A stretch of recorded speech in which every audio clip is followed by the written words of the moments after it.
Rose. Erwan, est-ce un miracle? Qui va-t-il parler? On n'a pas une musique, d'église. Ça se prépare avant une émission. C'est vrai. Pas pendant. Alors, c'est un miracle ou pas? Incroyable. Cyril Hanouna ne valide pas du tout ta réflexion. Incroyable. Bah, franchement, tu te souviens, on était dans une autre boîte à l'époque et on nous demandait déjà est-ce que Derrick Rose reviendra un jour à son niveau? Et nous, on disait bah non. On a souvent dit non. Moi, j'y croyais pas. Je pensais pas. Il revient tellement de nulle part, ce mec-là. Oh non. Oh, tu m'as fait peur. Il revient tellement de nulle part. Oh, j'ai eu peur. Elle t'a dit, oh non, j'ai eu trop peur. Vas-y, Erwan. Hein.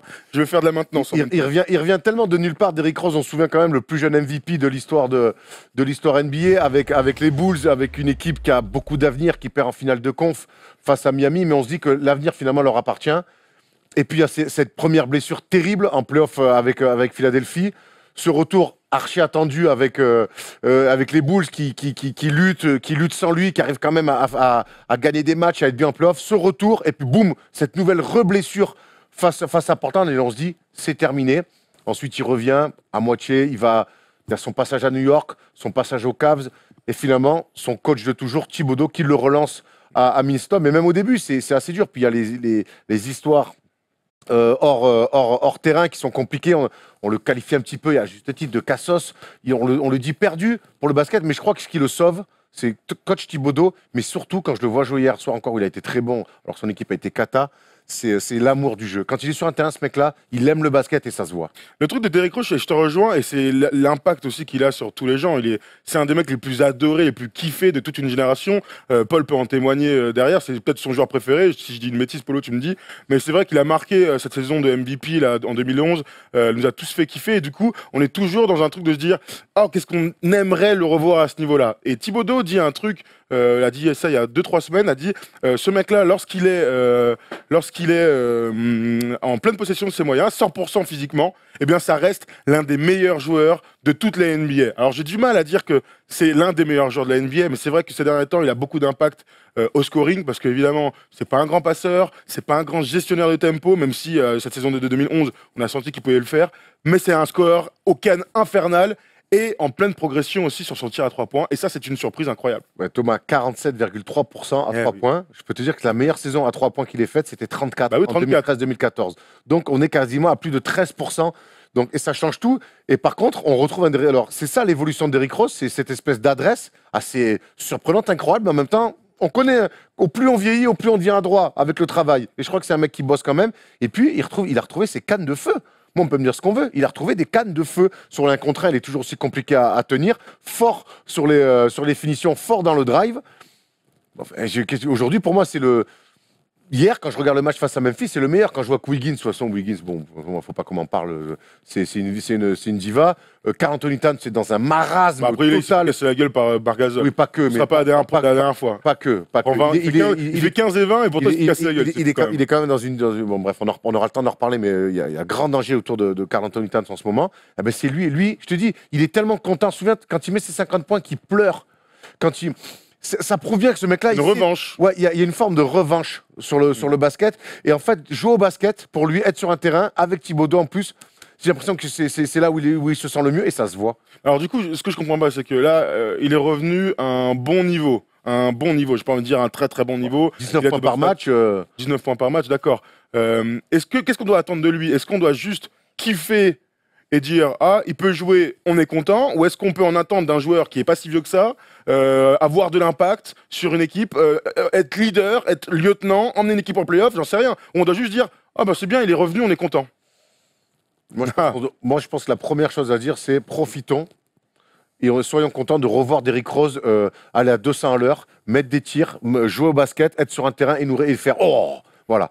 Déjà, c'est la première chose. Maintenant, Minnesota, il me semble qu'ils ont quand même deux mecs. Non, mais c'est pas ma question. Moi, je ne parle pas de Minnesota. Je te parle de s'il était ailleurs. Je m'en fiche. Aujourd'hui, on peut pas lui demander d'être le leader d'une équipe. Ça, pourquoi pas?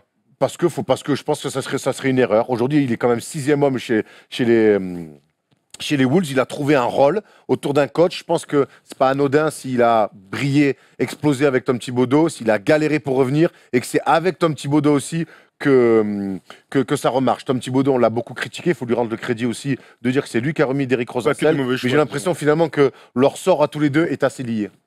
Donc, j'aurais du mal à le voir ailleurs. On l'a vu avec New York, on l'a vu avec Cleveland, catastrophe. J'aurais du mal à le voir ailleurs coaché par autre chose que Thibodeau. Eh ben, c'est bien dommage. Parce que le truc, moi, dommage, en fait, alors moi je suis très content de voir Derrick Rose, hein, mais on est là pour poser des questions. Si c'est juste dire on est content de le voir, bah, d'accord, mais moi je suis content de voir tous les joueurs NBA. Dans ce cas-là, ça n'a pas de sens. Moi, la vraie question que je me pose au fond de moi, voir Derrick Rose que de voir comment il s'appelle, je sais pas moi, Raúl Neto ou d'autres. enfin, pour toi, si les Brésiliens sont très contents de voir Raúl Neto sur le terrain. Sa sœur aussi, sa mère, j'en sais rien, tout le monde est très content. On peut chacun trouver un truc. Moi, ce que je vois, c'est que Derrick Rose, aujourd'hui, est revenu en Cannes, tu l'as dit. Aujourd'hui, a de l'impact dans une équipe qui galère, même si depuis le départ de Jimmy Butler, ils avaient gagné 3 matchs avant cette défaite à Memphis. Il a des bonnes stats, il est en Cannes, bla, il est plutôt clutch et tout. Est-ce qu'on peut pas imaginer ce gars-là, l'année prochaine, il y a une équipe, une franchise qui dit tiens, je te donne un peu d'argent et j'ai envie que tu nous portes évidemment, mais que tu t'inscrives dans un projet de playoff. Tu vois, c'est ça le truc, parce que c'est juste, tu vois, c'est pas la Summer League pour voir les anciens, c'est pas la Big Three machin là. Tu vois ce que je veux dire? On n'est pas là pour regarder les anciennes gloires. C'est pas relancé avec 20-22 là, je sais pas de quoi tu parles. Il est dans une équipe qui veut jouer les playoffs, qui les a joués l'année dernière, avec 2 mecs établis, avec un coach, une équipe qui veut continuer à progresser. Il me semble que Derrick Rose s'inscrit clairement là-dedans. Il sort du banc. C'est lui l'energizer du banc. C'est lui, pour l'instant, quand Wiggins et Kat, comme hier soir, sont complètement absents des débats, c'est lui qui donne le là. C'est lui qui a toujours, et ça, on peut saluer, l'attitude toujours irréprochable de Derrick Rose sur un terrain de basket, défensivement et offensivement. Il ne gueule jamais. Mais au moins, il met dans l'attitude, ça va. Dans l'attitude, ça, il ne baisse jamais la tête. Donc aujourd'hui, moi, ce que tu es en train de me dire, est-ce qu'on pourrait pas. Il a ce rôle-là, il l'a aujourd'hui à Minnesota. Justement, est-ce qu'il ne pourrait pas avoir un plus grand rôle? Voilà, est-ce qu'à Minnesota, il pourrait prendre la place de Jeff Teague? Hier, il a été cata, Jeff Teague. Alors, on va pas faire une généralité sur un match. Mais hier, il était vraiment cata. Pourquoi est-ce qu'il serait pas un meilleur titulaire l'année prochaine? Moi, je l'aime bien, à voir, mais moi, je l'aime bien en tout cas dans ce rôle pour l'instant de 6e homme. De scoreur, même de deuxième arrière, voilà. il joue quoi. J'aime bien son rôle. D'ailleurs, il a joué 15 matchs cette saison, il a starté que 5 fois. Moi, j'aime bien ce rôle de 6e homme. J'ai l'impression que lui aussi, ça lui plaît. Point trop faux, n'allons pas trop vite. Et puis, si, je vais te dire, hein, c'est un peu une réponse facile, mais s'il doit redevenir un peu le patron d'une équipe, il le redeviendra. Comme tu dis, il est que 88, il a 30 balais. Après, le temps va vite arriver quand même. C'est dur à 32 ans de dire à un mec, TTCM, on va te refiler les. Non, mais regarde Grant Hill, il a fait une super fin de carrière parce que pendant longtemps, il jouait plus. Oui, mais il n'était pas numéro 1. Ah non, ça, il n'était pas numéro 1. Ça, c'est clair. Quelques questions. Est-ce que D-Rose pourrait être MIP, nous dit Max génial. Je serais quand même. Bah là, regarge. Vas-y. L'année dernière, c'est 5,8 points.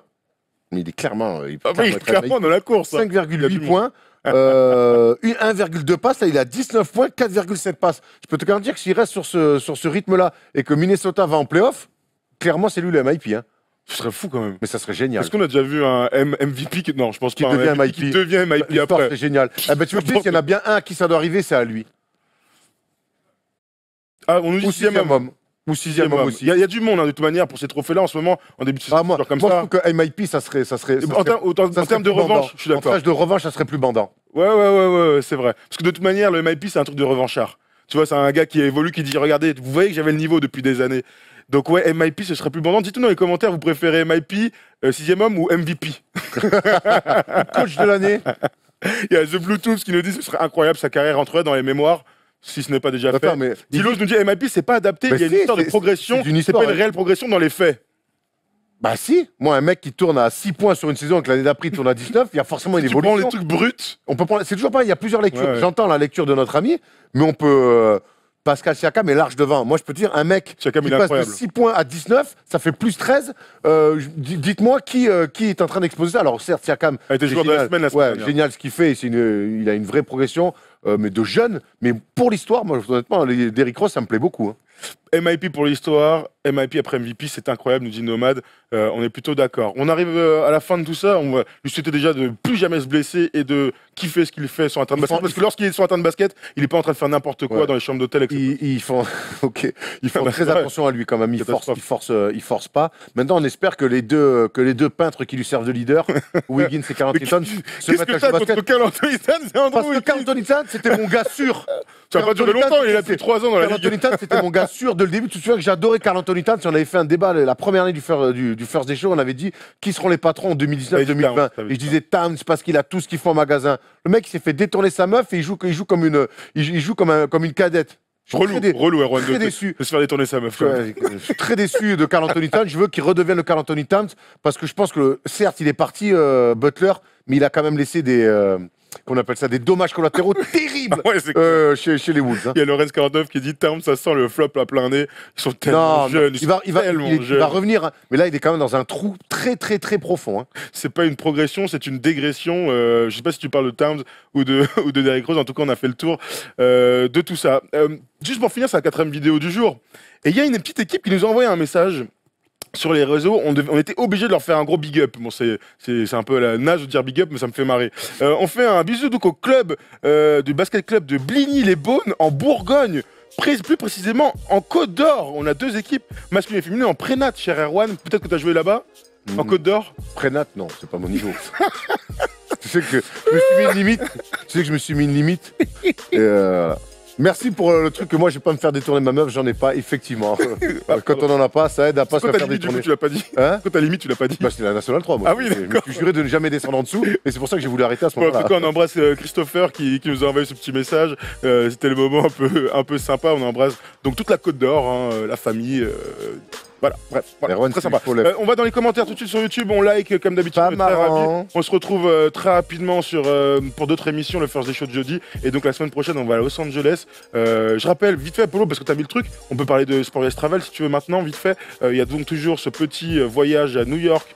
En fin février, donc on partira tous ensemble. Merci Polo, avec Franck Nilikina. On essaie d'organiser une rencontre avec les joueurs français, donc Nico Batum, Franck Nilikina et Tony Parker. C'est le gros but de ce voyage, parce qu'au-delà des affiches, c'est d'aller sur le parquet et de voir les joueurs français en vrai, de vrai. Donc on vous attend très nombreux sur sportustravel.com. Merci Erwan, c'est très cool. Merci à toi, mon ami. Bah, c'était très sympa. On revient rapidement. On vous donne des infos sur les réseaux sociaux pour l'émission de mardi. C'est toujours le problème des micros. On peut rien faire de plus. Moi, tant que j'ai pas de micro, je peux pas parler dedans. Hein. Ah oui, c'est voilà, en langage des signes, mais je risque de manquer de repères un peu. Ouais, c'est clair. Allez, merci à tous. On fait de gros bisous et bonne semaine à tous. Ciao.